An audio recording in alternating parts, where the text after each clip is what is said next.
Nah, di sini ada tentang berpusat kepada peserta didik, guru berperan sebagai fasilitator. Artinya apa? Sesuai dengan keinginan dari pemerintah sendiri dengan mengeluarkan nilai-nilai tentang profil Pancasila, bisa kita lihat ya. Di sampingnya, ini profil Pancasila itu ada yang beriman, ini religius ya di sini, kemudian ada kebinekaan global, bergotong royong, kreatif, bernalar kritis, mandiri. Nah, dari nilai-nilai ini, maka kita mengharapkan paradigma atau pembelajaran dengan paradigma baru dapat kita jalankan. Oke, nah kita mulai dari disiplin positif. Pengertian dari disiplin positif itu artinya kan belajar. Nah, itu dari kata asal disiplina. Ya, disiplin mengacu pada disiplin diri yang memiliki tanggung jawab terhadap apa yang berdasarkan nilai-nilai yang diyakini. Nah, kalau disiplin positif sendiri merupakan salah satu cara penerapan disiplin yang bertujuan menumbuhkan kesadaran serta memberdayakan peserta didik tanpa imbalan, penghargaan, ancaman, atau hukuman. Nah, di sini kita bisa lihat ya pada keseharian kita, Izin Pak, disiplin nggak bergerak. Gambarnya nggak bergerak. Ya, masih belum ya. Masih disiplin positif? Iya, Bapak. Udah baru bergerak, Pak. Iya. Udah. Nah, di sini disiplin disiplin positif sendiri. Sebelumnya kita belajar dulu disiplin biasa yang sudah terjadi pada lingkungan kita di sini. Disiplin itu lebih ke anak harus patuh, anak harus diberikan hukuman biar patuh. Nah, bahasa disiplin itu sudah mulai tidak enak. Kalau anak-anak mendengar disiplin itu mulai ada rasa ketakutan karena ancaman. Padahal kalau kita pelajari, disiplin itu adalah artinya belajar. Itu adalah bertanggung jawab.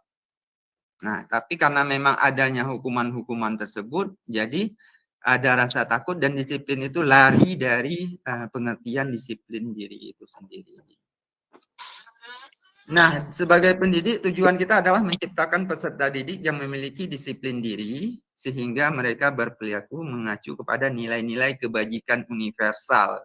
Ya, di sini kita mengharapkan adanya nilai-nilai kebajikan universal dan memiliki motivasi intrinsik dalam perubahan perilaku ke arah yang lebih baik. Nah, nanti kita akan masuk ke dalam nilai-nilai kebajikan universal dan motivasi intrinsik.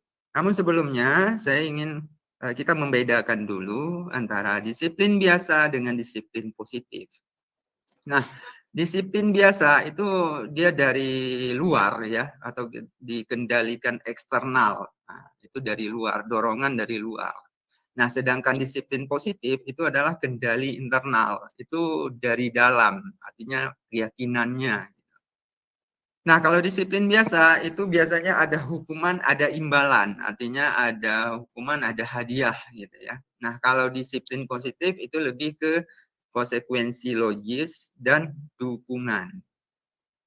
Nah, kalau disiplin biasa ini fokus pada perilaku ya, sikap anak. Kalau disiplin positif biasa fokus pada motif di balik perilaku. Lanjut. Kalau disiplin biasa itu peraturan dibuat oleh yang berkuasa atau sebagian orang saja. Nah, kalau disiplin positif itu peraturan dibuat bersama. Itu yang membedakannya. Terus disiplin biasa itu ketaatannya itu jangka pendek. Itu hasil penelitian ya. Jadi kalau kita menerapkan disiplin biasa itu jangka pendek. Nah, kalau disiplin positif itu ketaatannya itu jangka panjang. Artinya lebih lama. Nah, perilaku tidak disiplin dianggap sebagai ancaman yang mengganggu. Nah, seperti yang saya bilang tadi, pengertian disiplin sudah lari dari pengertian dasarnya. Karena kalau yang seharusnya itu perilaku tidak disiplin dianggap sebagai kesempatan mengajarkan karakter. Nah, itulah disiplin positif yang kita harapkan di sini. Nah,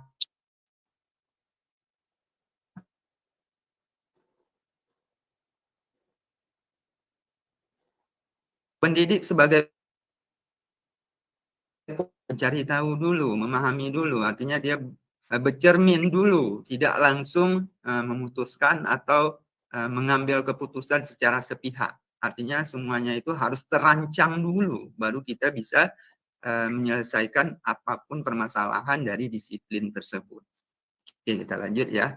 Nah, nilai-nilai kebajikan seperti yang tadi kita bahas, kita menginginkan memiliki nilai-nilai kebajikan. Ya, nilai yang disepakati bersama, lepas dari suku, bangsa, agama, bahasa maupun latar belakang. Nah, ini tujuannya ya. Nah, nilai kebajikan itu ada di dalam profil Pancasila, ya, beriman bertakwa kepada Tuhan Yang Maha Esa dan berakhlak mulia, ya, religius di situ. Terus berkebinekaan tunggal, gotong royong, mandiri, kreatif, dan menalar kritis. Namun kita juga bisa lihat dari Ibu Primary Years Program atau program dasar ya. Ini program dasar tahunan. Ini seperti toleransi, rasa hormat, integritas, mandiri, menghargai, antusias, empati, keingintahuan, kreativitas, kerjasama, percaya diri, dan komitmen. Sebenarnya banyak lagi, tapi kita ringkas saja. Dan untuk keterampilan hidup, kita juga ambil tentang nilai kebajikan dari life skill. Itu adalah dapat dipercaya, lurus hati, pendengar yang aktif, tidak merendahkan orang lain, dan memberikan yang terbaik dari diri. Nah, kita mengharapkan nilai-nilai kebajikan ini dapat kita tonjolkan atau bisa timbul dari peserta didik, tapi namun sebelumnya dari kita sendiri dulu, karena kita adalah contoh atau orang yang akan digugu. Nah, nilai kebajikan itu sebenarnya keterikatannya dengan kebutuhan dasar manusia. Kebutuhan dasar manusia adalah segala sesuatu yang dilakukan untuk mendapatkan apa yang kita inginkan. Seluruh tindakan yang kita lakukan memiliki tujuan tertentu dan semua usaha terbaik kita lakukan adalah dalam rangka agar kebutuhan dasar kita terpenuhi dengan baik. Nah, kebutuhan dasar itu seperti apa ya? Di sini kebutuhan dasar itu ada 5. Ada bertahan hidup, kasih sayang, dan rasa diterima, penguasaan, kebebasan, dan kesenangan. Nah, kalau bertahan hidup seperti makanan, pakaian, tempat tinggal. Kalau kasih sayang itu rasa diterima, dipedulikan. Kalau penguasaan lebih ke harga diri, dianggap. Nah, kalau kebebasan itu mandiri, memiliki pilihan. Tapi ini ada bukan kebebasan, artinya anaknya itu suka tidur, ya udah bebas ya tidur di kelas. Tidak seperti itu juga, karena kita harus melibatkan kelima ini. Ya. Terus ada kesenangan seperti bermain, humor, antusias, artinya dia tidak terkekang atau takut. Ya, jadi 5 kebutuhan inilah yang dibutuhkan oleh manusia. Nah, untuk di sekolah atau di pembelajaran, hal ini dapat meningkatkan karakter, dapat meningkatkan pengetahuan, dapat meningkatkan keingintahuan. Karena kenapa? Kebutuhan dasarnya karena sudah tercapai. Oke, kebutuhan itu terikat dengan yang namanya motivasi perilaku manusia. Ya, motivasi sendiri ini ada 2 ya. Di sini ada motivasi ekstrinsik atau motivasi dari luar, itu dorongan dari luar. Kalau motivasi intrinsik itu motivasi dari dalam. Artinya memang keinginannya, keyakinannya ya. Dapat kita baca di sini itu untuk motivasi intrinsik untuk menghindari ketidaknyamanan atau hukuman, atau untuk mendapatkan imbalan atau penghargaan dari orang lain. Nah, kalau dia tidak ada diberikan hukuman, maka dia akan tidak melakukan disiplin itu. Kalau dia tidak mendapatkan imbalan, dia tidak akan melakukan disiplin itu juga. Artinya apa? Karena ada kebutuhan itu, maka dia akan melakukannya. Nah, lain halnya dengan motivasi dari luar. Itu untuk menjadikan orang yang mereka inginkan menghargai dirinya sendiri dengan nilai-nilai yang mereka percaya. Nah, di sini yang menariknya. Gimana caranya? Ya. Nah, sebelumnya kita pahami dulu ada hukuman, konsekuensi, restitusi. Hukuman itu dengan konsekuensi hukuman itu lebih ke motivasi luar ya. Di sini tidak terencana, tiba-tiba aja. Terus murid tidak tahu apa yang akan terjadi. Terus bersifat satu arah. Nah, itu pastinya berupa hukuman fisik dan psikis. Nah, kalau konsekuensi sendiri dia sudah terencana, sudah disepakati sesuai dengan peraturan. Terus murid tetap dibuat tidak nyaman, terus sikap guru selalu memonitor murid. Nah, beda halnya di sini tentang restitusi, ya. Ini menciptakan kondisi bagi murid untuk memperbaiki kesalahannya. Proses kolaborasi yang mengajarkan murid untuk mencari solusi sendiri. Nah, disinilah restitusi, disinilah terdapat motivasi dari dalam, ya. Kalau yang dari hukuman dan konsekuensi itu lebih ke motivasi dari luar, ya. Nah, yang mana sih posisi yang dapat kita ambil untuk bisa meningkatkan motivasi yang dari dalam itu, ya. Jadi 5 posisi kontrol itu 5 guru itu memiliki 5 posisi kontrol, ya. Ada yang guru penghukum, pembuat merasa bersalah, teman, pemantau, dan manajer. Nah, untuk keempat yang pertama itu merupakan identifikasi gagal, ya, karena yang manajer itu dianggap sukses. Kenapa ya? Jadi di sini kita bisa lihat penghukum biasanya memberikan hukuman, ya. Ini contoh tidak membawa atribut saat upacara bendera. Itu kalau guru penghukum dia hormat pada bendera selama 1 jam, gitu. Ya psikis ya, hukuman fisik ya. Terus kalau pembuat rasa bersalah, berapa kali ibu harus memberitahu kamu? Kamu selalu saja mengecewakan ibu atau bapak, gitu. Jadi dibuat anak itu merasa bersalah pada dirinya sendiri, gitu ya. Terus ada sebagai teman, ayo dong ikuti aturan sekolah, tolong bantu bapak sekali ini, ya. Ya udah tidak apa-apa, lain kali jangan berbuat seperti ini lagi. Ya, anak akan berharap kepada, oh enak ya guru itu. Nah, jadi ya udah nggak apa-apa, ada ibu itu, ada bapak itu. Nah, ini posisi teman, artinya ada hal yang dampak yang tidak baik juga ya. Nah, kalau pemantau, kamu sudah melanggar peraturan sekolah, kamu tahu konsekuensinya. Setelah upacara kamu beli atributnya ke koperasi, jangan diulangi lagi. Dia lebih ke menekankan kepada peraturan. Ya, dia lebih memantau kepada hal-hal yang memang itu salah gitu ya.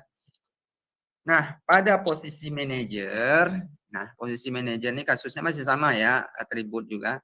Jadi dia anak itu ditanyakan dulu, apakah kamu tahu kamu punya kesalahan kamu, terus kira-kira bagaimana kamu akan memperbaiki masalah itu. Artinya dia akan berpikir kritis, kira-kira gimana cara mencari solusinya. Terus dia akan jujur. Artinya biasa kalau penghukum itu dia berusaha berbohong kadang agar dia tidak dihukum. Nah, kalau di sini itu anak akan dibuat senyaman mungkin agar dia itu bisa menyelesaikan masalahnya. Nah, nanti ini ada caranya ya. Bagaimana sih menyelesaikan masalah menjadi pada posisi kontrol manajer? Nah, ini ada nuntun murid-murid menjadi insan mandiri, merdeka, bertanggung jawab ya, sesuai dengan standar nasional pendidikan. Oke, mungkin dari saya ini saja dulu ya. Saya tutup dengan Assalamualaikum warahmatullahi wabarakatuh. Waalaikumsalam. Waalaikumsalam warahmatullahi wabarakatuh. Saya kembalikan kepada Ibu Maya Rosia ya. Oke, terima kasih kepada seluruh peserta yang hadir di sini. Ya, terima kasih kepada Pak Musa yang telah menyampaikan pematerinya tentang disiplin positif. Baiklah, untuk pertanyaan nanti ya Bapak Ibu, kita mendengarkan keempat narasumber kita dulu, baru nanti ada pertanyaan dibagi ke empat-empatnya. Baiklah, untuk pemateri kedua yaitu Ibu Alvina Darmis, CGP Angkatan 11 Kabupaten Kuansing, dengan judul pemateri keyakinan kelas. Pada Ibu, bismillah. Terima kasih Ibu Moderator, Ibu Maya Rosaria Indah. Assalamualaikum warahmatullahi wabarakatuh. Waalaikumsalam warahmatullahi wabarakatuh. puji syukur dan salawat saya tumpahkan kepada yang terdahulu. Terima kasih kepada Bapak Ibu, terutama kepada Ibu PJ Kegiatan yang sempat hadir pada hari ini, dan kepada Bapak Ibu yang bergabung pada hari ini walaupun di sela-sela Hari Kemerdekaan ya.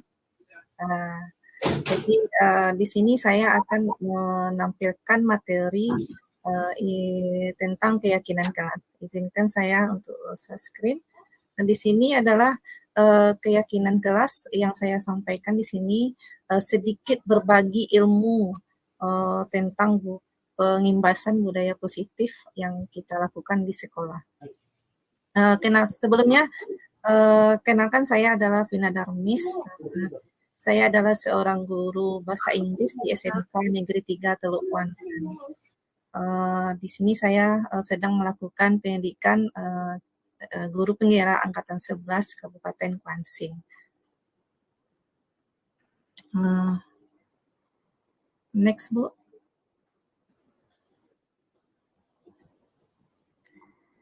Lanjut.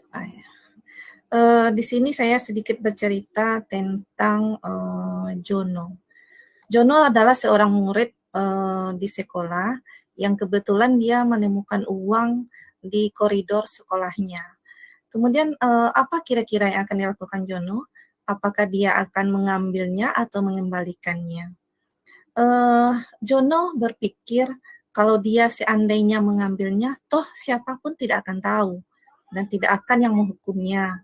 Kemudian kalau seandainya dia mengembalikan, tidak akan ada orang yang memberikan dia penghargaan kalau dia telah mengembalikan uang tersebut. Tapi Jono bertindak berdasarkan keyakinannya, yaitu tidak mengambil sesuatu yang bukan haknya. Jadi keputusan Jono, dia mengembalikan uang tersebut dengan cara memberikannya kepada Satpam untuk diumumkan siapa yang kehilangan uang. Di sini kita dapat mengambil sedikit bagaimana keyakinan Jono terhadap tindakannya tersebut. Next, Bu Maya. Ya, menurut buku Diane Gosen, restitution yaitu restructuring school discipline. Suatu keyakinan akan lebih memotivasi seseorang dari dalam, motivasi intrinsik atau motivasi intrinsik. Seseorang akan lebih tergerak dan bersemangat menjalankan keyakinannya daripada mengikuti serangkaian peraturan. Begitu pula dengan murid-murid kita.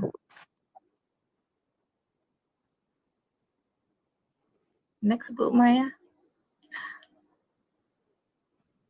Ya, contoh peraturan kelas. Apa sih bedanya peraturan kelas atau peraturan kelas dengan keyakinan kelas? Baiklah, di sini adalah contoh peraturan kelas. Membuang sampah pada tempatnya, merapikan kembali alat kelas yang setelah dipakai, melepas sepatu saat masuk kelas. Tujuannya itu adalah untuk kebersihan dan kenyamanan. Sebenarnya kebersihan dan kenyamanan itu adalah suatu nilai kebajikan atau kebajikan universal. Nilai-nilai kebersihan dan kenyamanan itu adalah keyakinan, yaitu nilai-nilai kebajikan universal. Contoh keyakinan kelas seperti ini. Ada di dalam membuat keyakinan kelas, kita harus menggunakan kata-kata positif. Hindari menggunakan kata-kata negatif seperti melarang atau tidak boleh. Contohnya, dilarang berlari atau jangan berlari di kelas atau di koridor. Kita jadikan kalimat yang positif itu seperti berjalanlah di kelas atau di koridor. Di sini nampak kita perubahan antara kalimat negatif jangan diganti dengan berjalanlah di kelas atau di koridor. Begitu juga dengan contoh yang kedua, kalimat negatif jangan datang terlambat. Kini kita pasti pernah dengar jangan datang terlambat. Itu adalah satu peraturan kan. Sekarang kata-kata jangan untuk memudayakan budaya positif dengan kebijakan nilai-nilai kebijakan universal, kita mengganti kalimat yang jangan dengan kalimat positif, datanglah tepat waktu. Seperti itu Bapak Ibu. Biasanya itu apa perbedaan antara peraturan kelas dengan keyakinan kelas? Ya, peraturan kelas biasanya rinci dan konkret. Satu kelas bisa memiliki lebih dari satu peraturan dan bisa berubah atau bertambah seiringnya waktu. Sementara keyakinan kelas bersifat abstrak dan universal dibandingkan peraturan dan berujung restitusi. Masalah restitusi atau segitiga restitusi itu nanti akan dibahas oleh teman saya nanti yang narasumber yang keempat. Ya, jadi di situ adalah perbedaan peraturan dan mana yang keyakinan. Di mana peraturan itu bisa berubah. Ya. Next. Bagaimana cara pembentukan keyakinan kelas? Di dalam pembentukan keyakinan kelas, sudah jelas kita adakan di dalam suatu kelas atau kelas kita ya, sebagai seorang wali kelas, kita harus terapkan dulu kepada murid-murid kita bagaimana cara membentuk keyakinan kelasnya, yaitu yang pertama, keyakinan kelas bersifat lebih abstrak daripada peraturan dan yang lebih rinci dan konkret. Keyakinan kelas berupa pernyataan-pernyataan universal. Pernyataan keyakinan kelas senantiasa dibuat dalam bentuk positif, seperti yang saya bilang tadi. Kemudian keyakinan kelas hendaknya tidak terlalu banyak, sehingga mudah diingat dan dipahami oleh semua warga kelas ya. Bisa jadi keyakinan kelas itu adalah 3 atau maksimal 7 poin keyakinan kelas yang harus dibuat supaya siswanya mudah mengingatnya. Kemudian keyakinan kelas sebaiknya sesuatu yang dapat diterapkan di lingkungan tersebut, terutama lingkungan kelas kita, kemudian di depan kelas itu yang utamakan dulu sebelum melibatkan sekolah dengan ruang lingkup yang lebih luas. Semua warga kelas hendaknya ikut berkontribusi dalam pembuatan keyakinan kelas lewat kegiatan curah pendapat. Ya, kegiatan kelas itu, keyakinan kelas itu dibuat dengan cara siswa berpendapat apa kata-kata yang bagus, kata-kata yang baik untuk dijadikan keyakinan kelas nantinya. Kemudian bersedia meninjau kembali keyakinan kelas dari waktu ke waktu. Maksudnya, ketika keyakinan kelas itu sudah diterapkan, anak sudah terbiasa dengan budaya positif yang kita bikin di dalam kelas, kita bisa meninjau lagi kembali keyakinan kelas ketika kita membutuhkan, atau ketika seseorang siswa kita di dalam kelas itu melakukan satu pelanggaran keyakinan kelas yang dibuatnya, kita boleh meninjaunya kembali keyakinan tersebut. Bisa jadi mengulang lagi kesepakatan yang telah kita buat lagi.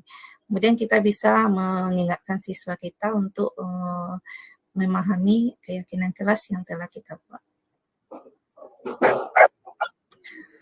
Terus bagaimana, pasti kita bertanya-tanya, bagaimana prosedurnya untuk membuat keyakinan kelas atau sekolah? Baiknya kita mulai dari yang kecil-kecil dulu ya Bu ya, Bapak Ibu ya, itu dari kelas kita atau kelas yang kita ampu. Dan kemarin saya sudah pernah juga membahas tentang keyakinan kelas. Apakah bisa keyakinan pada guru mapel? Pada guru mapel, contohnya apa mapel kita? Guru bahasa Inggris. Jadi kita akan bisa juga membuat keyakinan belajar dengan guru mapel bahasa Inggris contohnya. Jadi sebelum kita meluas cakupan kita kepada sekolah, baiknya kita mulai dari yang lebih kecil dulu. Ini adalah prosedur pembentukan keyakinan kelas di kelas kita sebagai wali kelasnya. Yang pertama, mempersilakan warga sekolah, kalau seandainya kita membuat ke warga sekolah ya, kalau di sini kita mempersilakan murid-murid di sekolah untuk bercurah pendapat tentang peraturan yang perlu disepakati di sekolah atau di kelas. Kemudian mencatat semua masukan-masukan para murid atau warga sekolah di papan tulis atau di kertas. Ini maksudnya itu bisa kita di kelas itu ya Bu, Bapak Ibu ya, kita masuk di kelas, kemudian kita membuat kesempatan dengan menuliskan masukan-masukan di sticky note. Sticky note, kita bagikan sticky note-nya kepada anak-anak kita di dalam kelas. Kita satu masukan satu sticky note. Jadi bisa jadi satu siswa itu 3 pendapatnya. Jadi 3 sticky note. Kita sebar sticky note-nya. Setelah itu mereka menuliskan di sana. Kemudian susunlah keyakinan kelas sesuai prosedur pembentukan keyakinan kelas. Ganti kalimat-kalimat dalam bentuk negatif menjadi positif. Itu maksudnya bisa jadi anak-anak kita itu masih menggunakan kalimat negatif seperti tadi yang memakai kata-kata dilarang, jangan, tidak boleh yang diawali seperti kata-kata tersebut. Kemudian kita akan susun menjadi sebuah kalimat yang positif. Seperti yang telah dijelaskan sebelum slide ini. Kemudian tinjau kembali daftar curah pendapat yang sudah dicatat. Kita tinjau lagi pendapat-pendapatnya.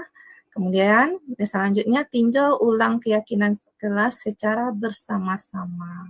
Kita minta pendapat para siswa kita. Seandainya, kalau keyakinan kelas datanglah tepat waktu gimana? Apakah kalian setuju? Apakah ada yang niatnya untuk terlambat? Apakah kamu bersedia? Yang biasa terlambat nih biasanya komen nih kan. Jadi di sana kita bisa bercurah pendapat. Gitu. Setelah keyakinan kelas selesai dibuat, maka semua warga kelas dipersilakan meninjau ulang dan menyetujui dengan menandatangani keyakinan kelas tersebut. Setelah mereka bikin masukan pendapat mereka dalam sticky note-nya itu ditempel di depannya Bapak Ibu ya, dengan sebuah kertas besar itu, ditempel sticky note-nya. Kemudian untuk pengukuhan, untuk lebih mendalami keyakinan kelas tersebut, diminta siswa kita untuk menandatangani kalau siswa-siswa kita itu sudah setuju dengan apa yang kita bikin tadi. Kemudian keyakinan kelas selanjutnya bisa dilekatkan di dinding kelas di tempat yang mudah dilihat semua warga kelas.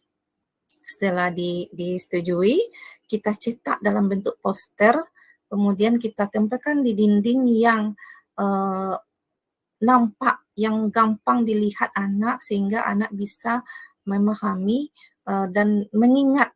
Kalau seandainya dia seperti ini, tiba-tiba dia merasa, oh iya saya keyakinan kita seperti ini. Jadi mereka bisa menerapkan dan memahami keyakinan kelas yang telah mereka sepakati tadi.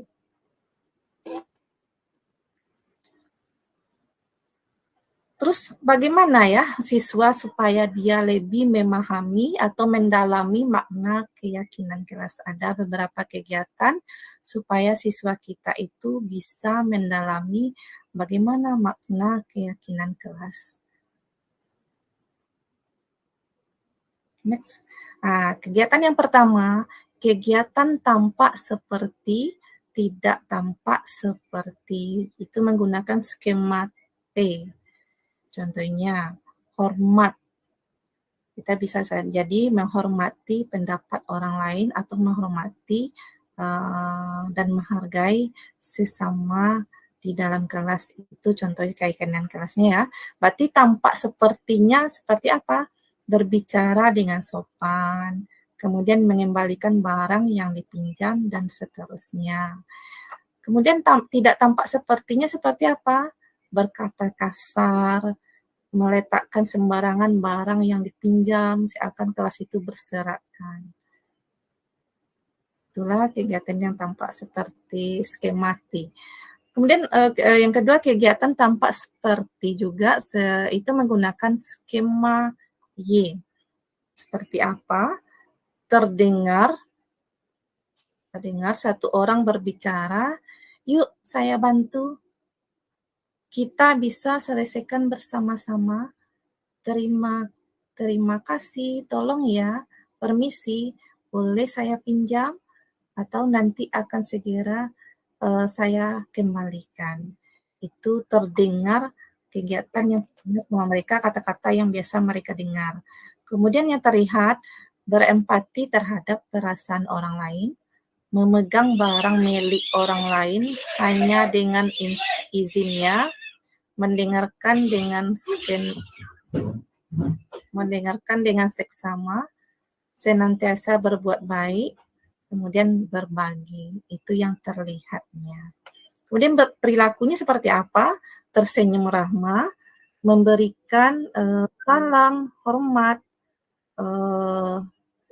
berjabat tangan, berjabat tangan, kemudian meletakkan tangan di dada dan salim, memberikan ruang kerja, hilang.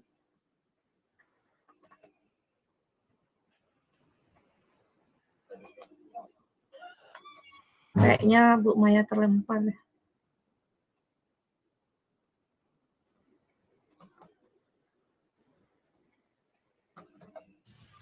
Jaringan di saya, Bu. Iya, jaringan.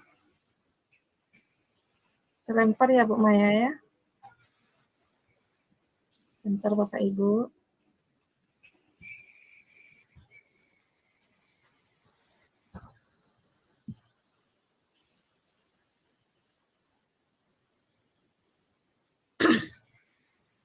Apakah ada nampak lagi Bapak Ibu?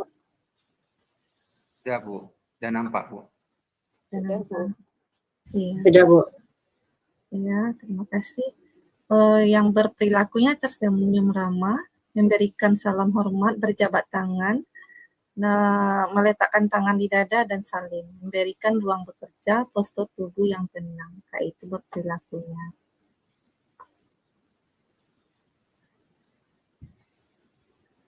Ya. Selanjutnya, kegiatan yang ketiga itu adalah tugas saya, kemudian tugas kamu. Nah, itu guru tugasnya apa, murid tugasnya apa. Guru tugasnya bukan, murid tugasnya bukan. Berarti di sini guru tugasnya mengajar, yang kedua peduli terhadap semua murid. Kemudian murid tugasnya belajar dan bertanya jika tidak paham. Guru tugasnya bukan menyakiti atau disakiti, merapikan barang-barang murid. Murid tugasnya bukan menyakiti atau disakiti, kemudian merusak barang pribadi atau orang lain. Saya rasa itu aja penyampaian saya pada hari ini. Lebih kurang saya mohon maaf. Kalau ada pertanyaan nanti bisa kami jawab bersama-sama di sesi pertanyaan. Terima kasih atas perhatiannya. Saya kembalikan lagi kepada Ibu Moderator. Iya, terima kasih kepada Ibu Alvina Darmis yang telah menyampaikan atau memaparkan materinya dengan sangat jelas sekali. Baik Bapak Ibu, untuk selanjutnya kita buka sesi tanya jawab. Silahkan kepada Bapak Ibu. Ini gimana ya Bapak Ibu narasumber, satu pertanyaan kita kumpulkan atau gimana? Kalau menurut saya langsung jawab biar tidak lupa. Ya Bapak. Baik Bu ya, sesuaikan saja Bu Maya. Oke, baik. Ini ada sebentar ya Bapak Ibu yang raise hand. Ini ada di room chat. Saya takut lupa. Ini di room chat ada pertanyaan dari Bu Elis Teti Mayati, yaitu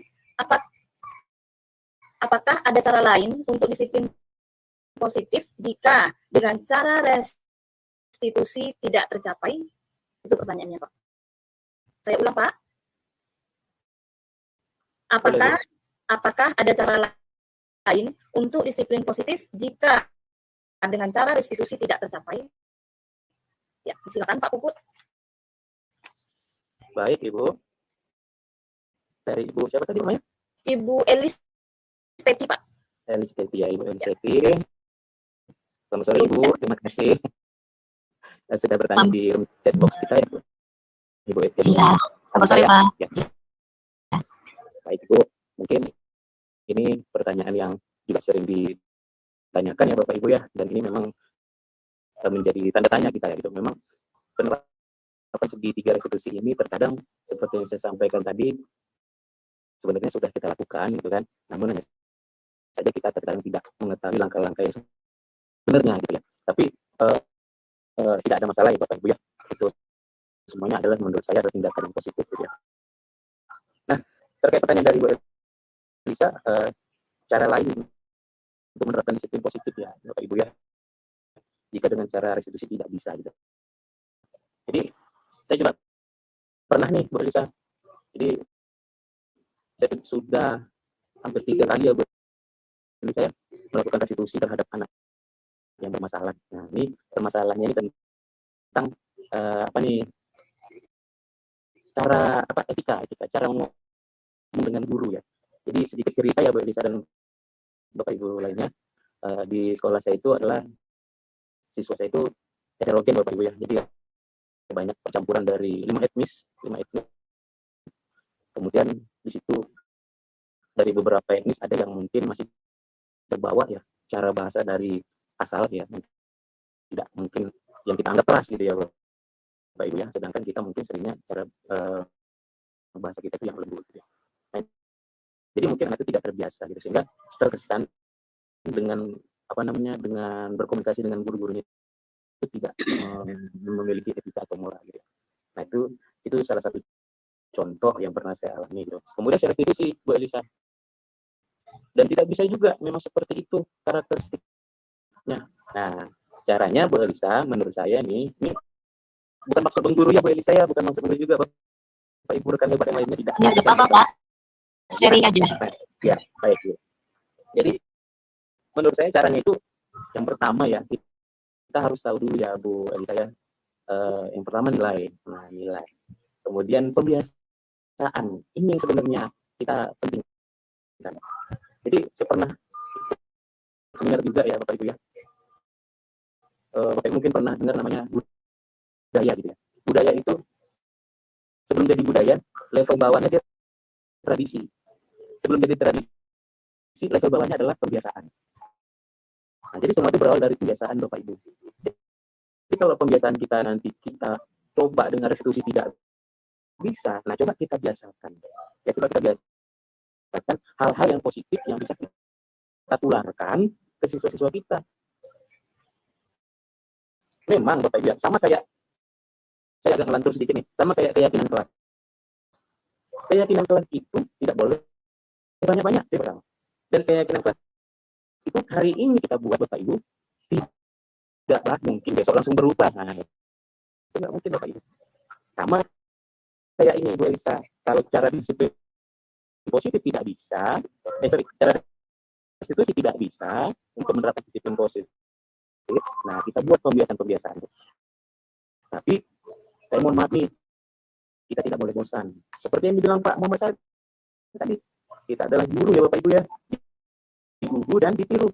Kita nggak boleh bosan menasihati anak, kita nggak boleh bosan membimbing anak.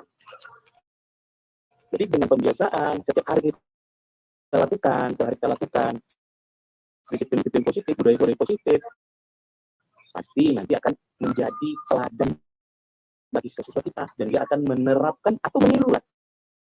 Karena Bapak Ibu, kita dulu adalah kita modelnya, kita role modelnya. Nah, sama itu kita lagi mengajar di kelas gitu kan. Kita modelnya, kalau modelnya bagus, pasti siswanya juga antusias. Jadi Bapak Ibu, ini tidak mengebelakangkan yang lain juga.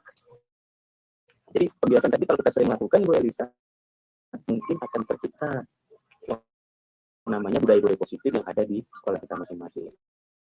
Tapi tidak mengebelakangkan yang namanya restitusi juga gitu. Seperti yang saya bilang tadi Bu Elisa, tidak semua memang bisa di restitusi. Ya, ada masalah-masalah yang memang benar-benar harus kita.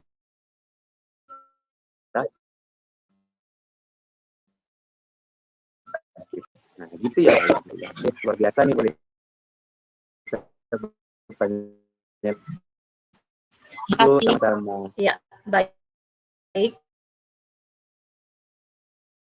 Terima kasih pertanyaannya kepada Ibu Elis dan terima kasih kepada Pak Puput yang telah memberikan penjelasannya. Kita lanjut dengan pertanyaan kedua. Ini dari Ibu Erlinda Wati. Ibu Erlinda Wati, kepada Ibu silakan. Assalamualaikum warahmatullahi wabarakatuh. Assalamualaikum warahmatullahi wabarakatuh. Kamera ya Bu ya. Silakan Ibu. Baik, di sini mungkin tadi pertanyaan sebelumnya sampaikan Dengar oleh dari Ibu yang di kolom chat tadi ya, Bu Elia. Mungkin di sini ada pertanyaan lagi mungkin dari yang saya yang bertanya-tanya juga sendiri ya Pak Puput ya. Di sini Pak Puput, sebelum kita melaksanakan restitusi segitiga, berarti kita di sini sudah mengadakan keyakinan kelas terlebih dahulu ya Pak Puput ya. Mungkin pertanyaan saya, kalau di sekolah nih kan Pak Puput kan ini agak payah mungkin karena belum menerapkan aksi nyata ya Pak Puput. Mungkin bagaimana cara kita untuk mengimplementasikan agar rekan-rekan guru mau melaksanakan keyakinan kelas itu di setiap kelas agar bisa kita melaksanakan budaya positif ini Pak Puput. Mungkin pertanyaan saya gitu Pak Puput. Iya Bu, terima kasih Bu. Ya, sama-sama Pak. Bu Erlinda ya, dari SMK ya Bu? Ya, SMP Pak, dari Rohul. Ya. Oh, Rohul. Ya Pak. Ya, aman Ibu berarti?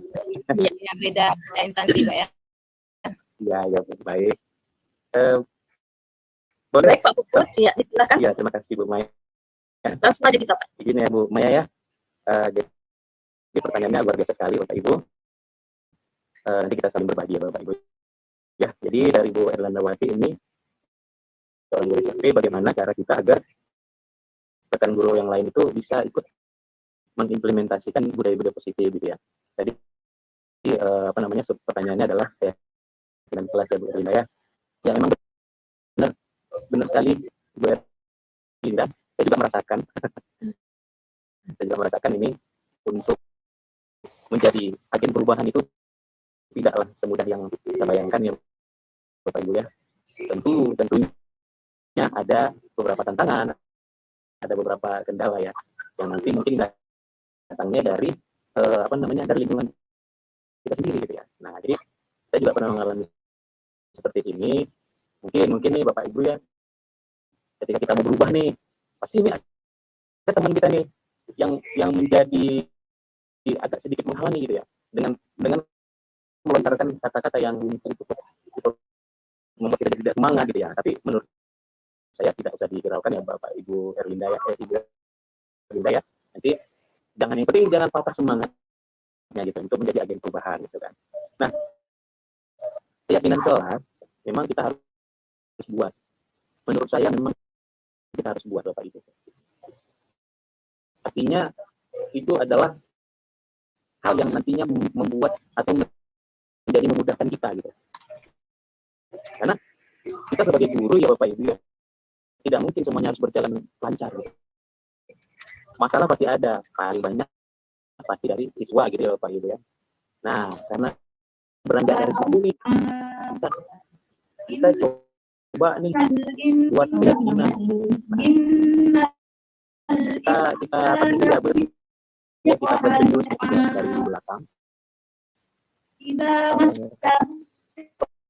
Pertama kali kita buat keyakinan kelas itu di kelas dulu ya Bu Linda ya. Kita akan sepakati curah pendapat seperti yang disampaikan pemakai sebelumnya tadi. Kita curah pendapat, kita tulis satu diskusi atau apapun itu. Sehingga dengan semuanya itu kita ulas kembali dan kita sepakati gitu ya. Timbullah keyakinan kelas untuk perhatian. Nah, ketika ada rekan atau warga sekolah yang tidak mau membuat seperti itu gitu, atau mengikuti penerapan budaya seperti itu, menurut saya nih Bu Erlindawati ya, Ibu tetap jalan aja. Ibu tetap jalan aja. Memang kalau guru kita sudah berada di zona nyamannya, memang susah ya Bapak Ibu ya, susah kita untuk membangkitnya kembali. Tapi dengan kita melakukan ini kembali lagi nih Bu Linda, dengan pembiasaan. Jadi intinya Bapak Ibu, disiplin atau budaya positif ini kita mulai dari pembiasaan dulu gitu ya. Nah, kita yang biasakan dulu, kita buat, kita kalau bisa nih Bu Linda nih, kita tempah aja balihonya besar-besar, tempel di depan kelas. Nah, pasti nanti kan setiap guru yang masuk akan melihat tuh. Nah, dengan melihat setiap hari terbiasa untuk membacanya, pastilah Bu Erlinda mungkin nggak tergerak hatinya. Ya Bu Erlinda ya, pasti tergerak nih. Iya Pak. Nah, jadi contoh ya, waktu kejadian saya nih gitu kan. Awalnya saya mungkin tidak dihiraukan gitu kan. Saya tetap jalan, tetap melakukan pembelajaran yang berhamba pada murid, tetap menuntun gitu ya Bapak Ibu ya. Akhirnya lambat laun ada yang membilangkan, kok kayaknya Bapak ini rajin kali ya, contohnya. Kok kayaknya Bapak ini buat kesepakatan itu untuk apa ya? Nah, kita jelaskan. Kok itu kayaknya ada dengan kesepakatan itu menjadi kita mudah ya Bapak Ibu ya. Nah, pada saat itu kita kasih penguatan. Misalkan gitu ya, boleh juga ya. Kita saling sharing gitu kan. Kita saling berdiskusi dengan rekan sejawat kita. Nah, itu sebuah ajakan sebenarnya, Linda, sebuah ajakan yang secara tidak langsung, yang nantinya di kemudian hari pasti dia akan tergerak ya menjadi seperti menjalankan budaya-budaya positif gitu. Atau hal yang paling mudah nih Bapak Ibu, kita biasakan, memang kita yang jadi agen perubahan sebenarnya. Kita biasakan itu. Misalkan kebiasaan 5S gitu ya Bapak Ibu ya. Nah, itu kan sepele aja sebenarnya nilainya gitu kan. Tapi maknanya luar biasa gitu kan. Nah, akhirnya mungkin kawan-kawan kita jadi ngikut, jadi akhirnya mencoba seperti itu juga. Nah, itu sudah menjadi agen perubahan dan kita membuat perubahan dan menerapkan yang namanya disiplin dan budaya positif.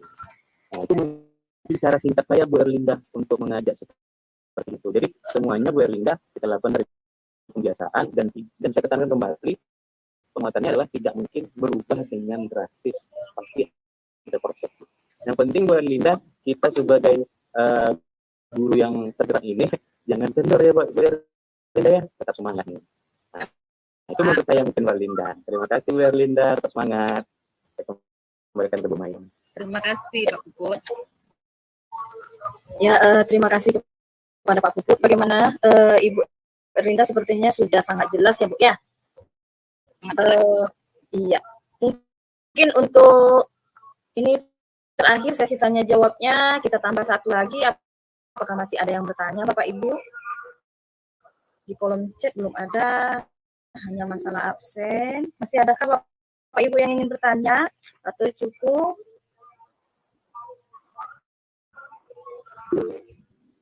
Oh iya, iya Ibu Erlinda lagi ya? Izin Bu, ini masih ada yang mengganjal sedikit lagi, tapi ini masih tentang seputar rekan sih ya. Cuman kalau untuk semangat, insya Allah Pak Puput, saya tetap semangat terus. Di sini saya itu kan rekan-rekan kan di sekolah yang lumayan besar, itu tentu punya rekan kerja yang lebih dari 20 sampai 30 lebih ya Pak ya.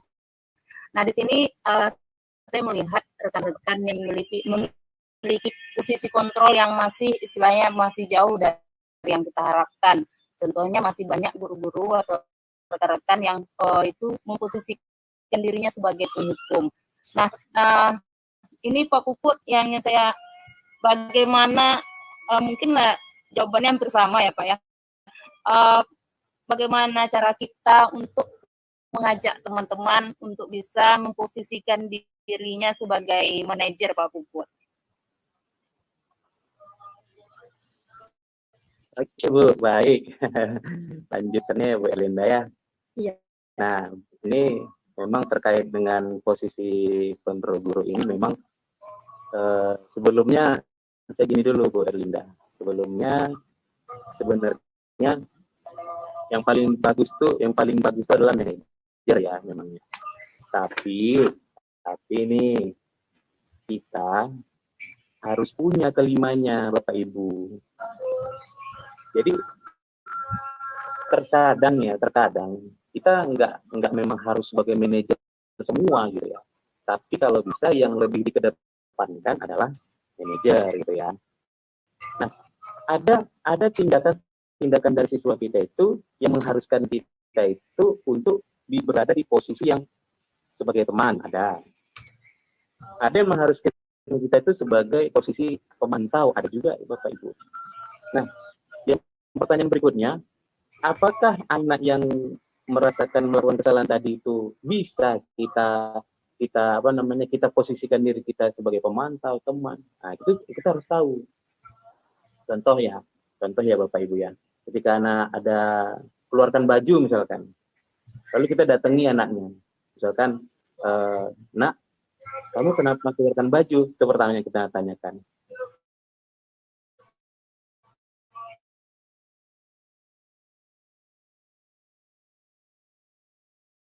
Lalu dia jawab, iya Pak, tadi kamu tahu nih Bapak Ibu kan? Nah, lalu dia jawab, ya Pak, oke Pak, saya akan perbaiki. Nah, dengan seperti itu, dia langsung merasa bisa membenarkan dirinya gitu. Aman berarti kan. Ada yang nggak bisa dengan posisi pemantau, maka kita harus menjadi manajer. Kalau sudah manajer, pasti nanti ujung-ujungnya kita akan melakukan namanya restitusi. Nah, itu yang pertama dulu ya Bu Erlinda ya. Nah, terkait kepada guru-guru, memang ini benar, ini berat nih Bu Erlinda nih. Apalagi guru senior ya Bu Erlinda ya. Nah, ada guru senior di sekolah kita nih. Nah, kita guru junior nih. Tiba-tiba kita mau sok-sokan menggurui gitu ya Bu Erlinda ya. Pak, ini mungkin gini. Pak, kita nggak boleh seperti itu. Kita harus posisinya manajer gitu.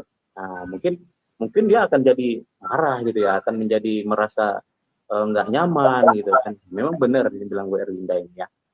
Itu sesuatu hal yang berat sekali gitu. Nah, jadi sebenarnya bagaimana sih untuk mengajak guru-guru itu berubah ke arah manajer gitu tadi Bu Erlinda ya. Nah, menurut saya Bu Erlinda dimulai dari kerjasama atau kolaborasi. Yang pertama kepala sekolah dulu Bu Erlinda. Nah, ya jadi kepala sekolah dulu yang pasti tindakan kecilnya begini, memberikan teladan-teladan dulu gitu. Nah, jadi kepala sekolah tadi itu mulai memberikan contoh-contoh teladan, kemudian memberikan contoh-contoh yang baik gitu kan. Memang ya seharusnya ya menjadi kepala sekolah itu harus tahu ya bagaimana untuk menerapkan budaya disiplin positif gitu kepada rekan-rekannya dulu gitu ya. Baru dari rekan-rekannya itu kepada siswa-siswanya gitu kan. Jadi bertangga dia berurutan gitu kan. Nah, jadi dengan adanya kepala sekolah memberikan penguatan-penguatan seperti itu menurut saya akan bisa menyadarkan. Nah, saya juga begitu dulu Bu Erlinda gitu ya. Jadi saya juga dulu bukan yang termasuk orang disiplin gitu enggak, tapi dengan adanya kontrol dari kepala sekolah gitu ya, yang sering misalkan nih, yang sering mensupervisi kita. Nah, akhirnya kita kan berubah ya. Berubah dari yang identitas gagal menuju identitas yang sukses gitu ya. Nah, itu dulu cara pertama ya Bu Erlinda ya. Yang kedua, selain kepala sekolah, nah kita harus saling berkolaborasi dengan rekan sejawat. Peran rekan sejawat ini penting sekali loh Bu Erlinda. Penting sekali. Nah, jadi semakin sering kita berkolaborasi, semakin sering kita sharing, semakin sering kita bercurah pendapat gitu ya. Kita membuka diri, kita anti kritik. Nah, itu akan memajukan diri kita sendiri gitu.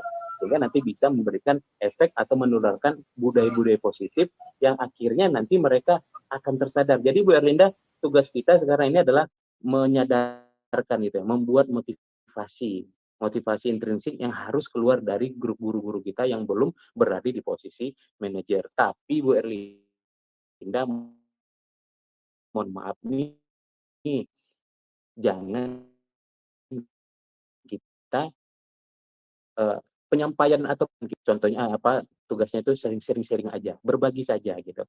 Nah, sama kayak kita di sini pada hari ini, kita saling sharing sebenarnya Bapak Ibu. Saya nggak bermaksud untuk menggurui. Di sini saya banyak nih guru senior saya di sini. Nah, tidak bermaksud menggurui, tapi kita saling sharing aja kejadian-kejadian terjadi di sekolah kita seperti itu. Jadi kalau sudah seperti itu, seluruh warga sekolah sudah berkolaborasi dengan baik, insya Allah Bu Erlinda itu akan menjadi hal-hal yang positif dan akan memperbaiki disiplin positif kita di sekolah kita. Nah, tapi sekali lagi saya tekankan Bu Erlinda, itu tidak mudah dan butuh proses dan waktu yang cukup signifikan. Nah, mungkin itu yang bisa saya jawab Bu Erlinda. Luar biasa Bu Erlinda nih, terima kasih. Saya kembalikan ke Bu. Terima kasih Pak Puput. Iya. Boleh saya tambahkan dikit Bu? Iya, silakan Bapak. Oke. Bu Siapa tadi Bu Erlindawati ya? Bu Erlinda. Ya, ya. Ini ya Bu, saya cuma mau berbagi pengalaman yang terjadi pada situasi saya saat ini. Jadi kedengaran ya? Kedengaran ya Bu ya? Aman Pak, Pak. Lagi. Lanjut Aman Pak. ya, oke. Kejadian di sekolah saya ya dengan jumlah gurunya memang itu menjadi kondisi yang berat, apalagi nanti di saat kita mau memaparkan atau mau berkolaborasi, paling kita di waktu jam istirahat itu cuma sebagian kecil yang ada gitu. Nah, di sini karena ada kesempatan dalam diberikan pada PMM adanya kolaborasi kombel komunitas belajar yang ada pada PMM itu saya manfaatkan pada saat itu Bu. Jadi saya komunikasikan dengan kepala sekolah dan kami beberapa guru yang memiliki kecakapan atau apa yang ingin menyampaikan sesuatu yang baik atau sharing. Jadi kami tidak menggunakan waktu sekolah dan itu kami manfaatkan untuk penyelesaian RHK juga, artinya agar guru-guru mendapatkan sertifikat juga untuk melengkapi RHK-nya. Gitu. Jadi kesempatan itu saya manfaatkan untuk berkolaborasi gitu Bu. Nah, jadi kalau Ibu ingin menyampaikan atau ingin meningkatkan budaya positif atau apa, itu bisa diambil atau diangkat di situ. Jadi punya kesempatan kita untuk ya memberikan masukan kepada teman-teman. Bahkan apabila itu bukan kita, tapi kita bisa menggerakkannya, itu kan menjadi hal yang kita inginkan juga gitu. Nah, terkait masalah posisi kontrol itu sendiri, ya posisi kontrol itu memang ada di antara kita semua ada. Cuma satu yang saya minta itu posisi penghukum, karena kita punya aturan undang-undang juga. Karena kebiasaan menghukum juga apabila kebablasan itu terjaring hukuman negara juga gitu. Dari teman-teman kita sudah kita lihat ada yang diproses atau apa. Jadi kalau memang posisi penghukum, nah kita kikis, kita kurangi dan kita hilangkan sedikit-sedikit gitu. Nah kalau jadi posisi teman, kita batasi sejauh mana kita bisa menjaga ketegasan kita, posisi yang lain-lainnya juga seperti itu. Nah yang idealnya memang posisi manajer, tapi kita butuh sumber bahan belajar agar kita menjadi lebih baik dan sangat-sangat baik lagi. Mungkin seperti itu dari saya Bu. Ya, saya kembalikan kepada Bu Maya Rosadia. Ya, terima kasih Bapak. Sepertinya pemaparan hari ini memang sangat luar biasa. Mungkin kita tutup saja Bapak, tetapi saya ingin sebelum menutup sesi ini, saya ingin masing-masing dari narasumber untuk memberikan atau menyampaikan kalimat motivasinya. Kita mulai saja dari Pak Musa terlebih dahulu untuk pemateri pertama. Kalimat motivasi untuk peserta. Masih unmute Bapak? Masih unmute. Oke, kata-kata motivasi ya Bu ya. Iya. Ya kita mengambil dari kata-kata tergerak, bergerak dan menggerakkan. Jadi dari situ mungkin kita bisa dari dalam tergerak dulu dari kitanya sendiri. Terus bergerak artinya kita mencoba mengubah diri kita itu, dan menggerakkan artinya kita mulai menggali luas lagi agar bisa satu jalan. Mungkin dari itu saja dari saya Bu. Oke, baik Bapak, terima kasih. Tergerak, bergerak, menggerakkan ya Pak ya. Baik, untuk kalimat motivasi kedua saya minta kepada Ibu Alvina Darmis. Pada Ibu disilakan. Baiklah Ibu, terima kasih. Kata motivasi dari saya, semangat Bapak Ibu, mulailah bergerak dari diri sendiri. Guru bergerak Indonesia maju. Terima kasih. Amin. Ya, itu motivasi kedua dari Ibu Alvina, guru bergerak Indonesia maju. Selanjutnya kalimat motivasi ketiga itu saya minta kepada Pak Puput Darmawan Hasibuan. Silakan Bapak. Terima kasih Bu Maya. eh, untuk pertemuan kita hari ini, closing statement yang bisa saya sampaikan ini ada sedikit banyak ya buat Bu Maya ya, ada 3. Jadi Bapak Ibu guru rekan hebat, tenang saja, santai saja ya. Closing statement yang pertama adalah perubahan tidak akan datang jika kita menunggu orang lain. Karena apa? Kita adalah perubahan yang kita cari.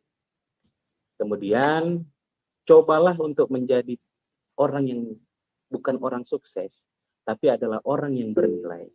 Yang terakhir, Bu Maya izinkan, ini adalah closing statement yang kami buat secara bersama di sekolah dengan rekan-rekan hebat saya juga.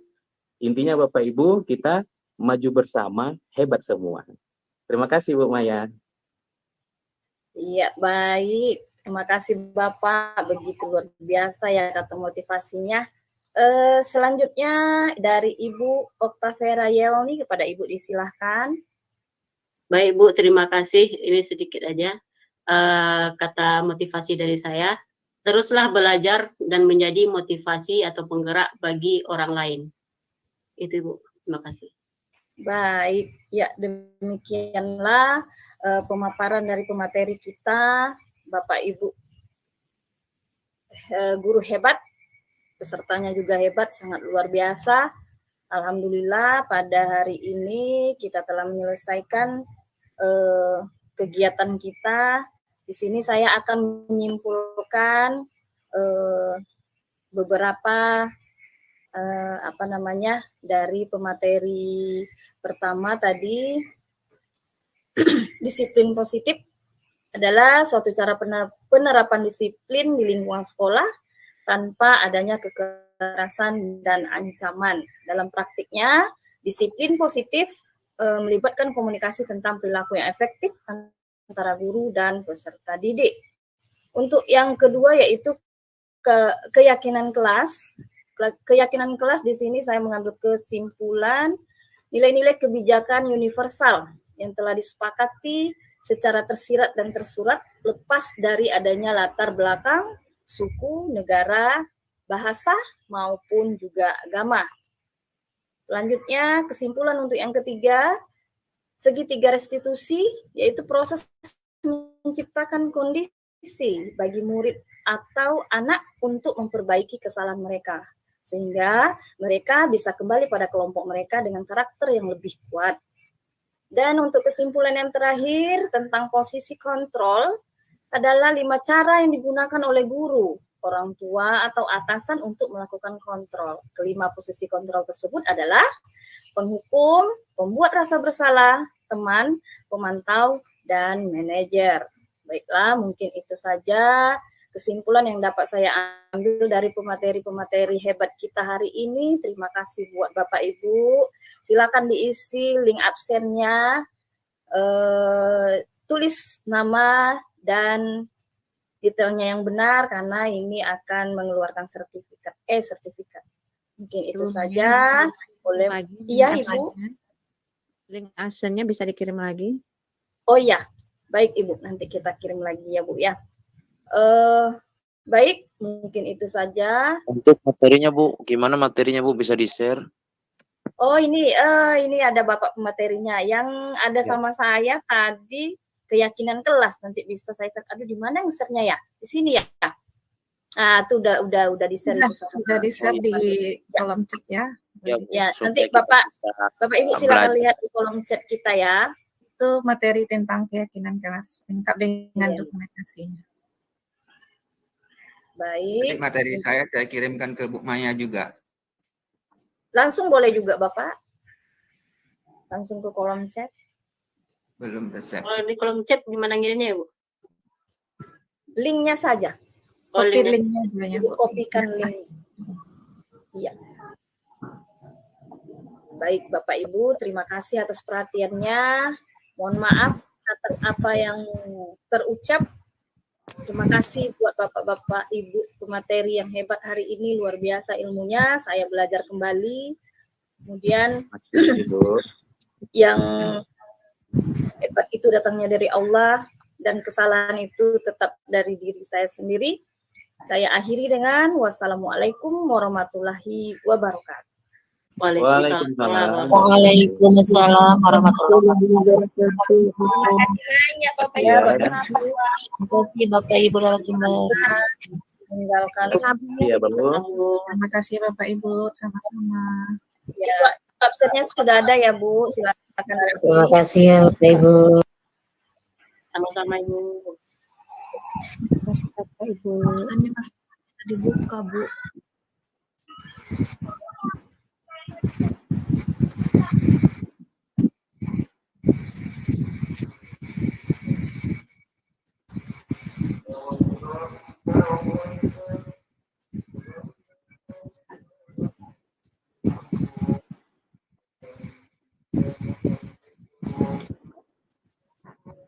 Ya, Bapak Ibu disilahkan jika ingin meninggalkan room virtual ini.